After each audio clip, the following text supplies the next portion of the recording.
Welcome to this brief guide to paper I-bonds. You can only buy paper I-bonds with your tax refund. This video shows you how to do that. This video covers how to buy paper I-bonds with your tax refund, how to specify co-owners and beneficiaries, how to replace lost or stolen paper bonds, how to redeem paper bonds, and how to convert paper bonds into electronic bonds that can be managed in your TreasuryDirect account.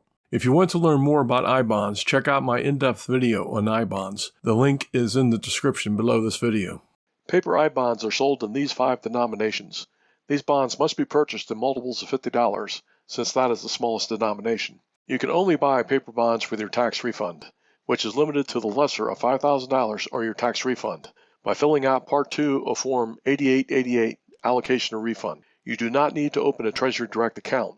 Just follow the instructions of Form 8888.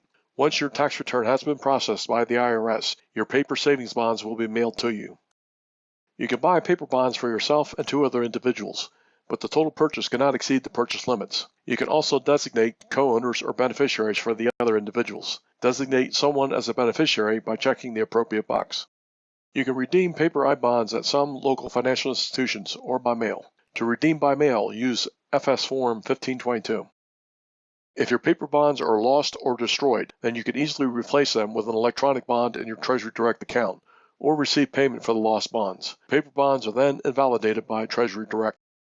You can also convert your paper bonds into electronic bonds. Electronic bonds have several advantages over paper bonds. They are safer and more convenient. Both the principal and interest are paid automatically into your TreasuryDirect account. You may also withdraw some principal from an electronic account, leaving the rest to continue to earn interest. Paper bonds must be cashed completely. To convert your paper bonds, you must first open a TreasuryDirect account. The link is provided in the description. Just follow these simple steps. You will be guided by the website for each step. Freeze the screen if you want to study it in more detail. Thank you for watching my video.